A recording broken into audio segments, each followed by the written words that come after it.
Ces conseils Conduite Pro vous sont présentés par le ministère des Transports, de la Mobilité durable et de l'électrification des transports.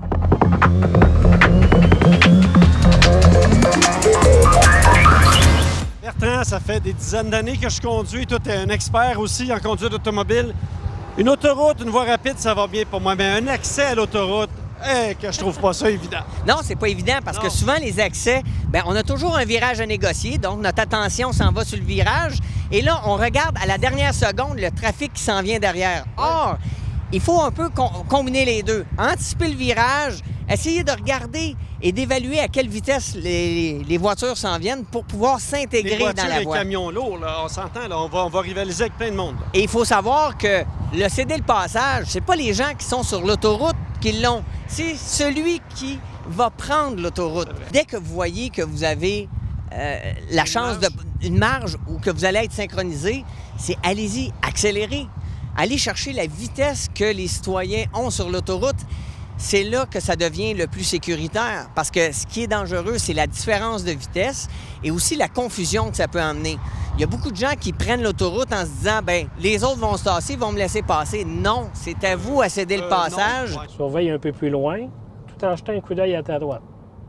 OK, vas-y, prends ta vitesse, pèse en masse, donne-y en du gaz. Tu colles ta ligne blanche à ta droite, continue à accélérer. Prendre l'autoroute, c'est vraiment une question d'anticipation. Des fois, il va falloir vraiment observer, analyser dans le virage pour ensuite dire « Oui, j'ai le temps, je peux et je dois accélérer pour faire en sorte de ne pas me mettre dans le pétrin. » OK? Souvent, les gens ont tendance à être très réactifs, soit de freiner dans une entrée, soit de ne pas accélérer, ce qui fait en sorte qu'on tombe à mettre de la confusion sur le trafic qui est déjà sur l'autoroute. Donc, anticipez encore une fois la manœuvre quand vous arrivez dans une entrée d'autoroute. N'ayez pas peur, vous avez un accélérateur, servez-vous-en ou ralentissez de façon à vous synchroniser, c'est la meilleure façon.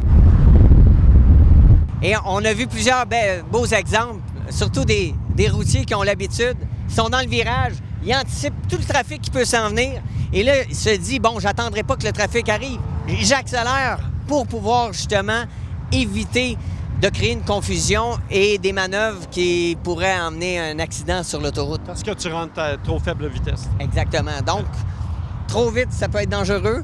Freiner, ça peut être dangereux. L'anticipation, encore une fois, avoir le temps d'observer, d'analyser pour faire le geste bien à l'avance, c'est la meilleure solution. Le bon geste. Merci. Oui.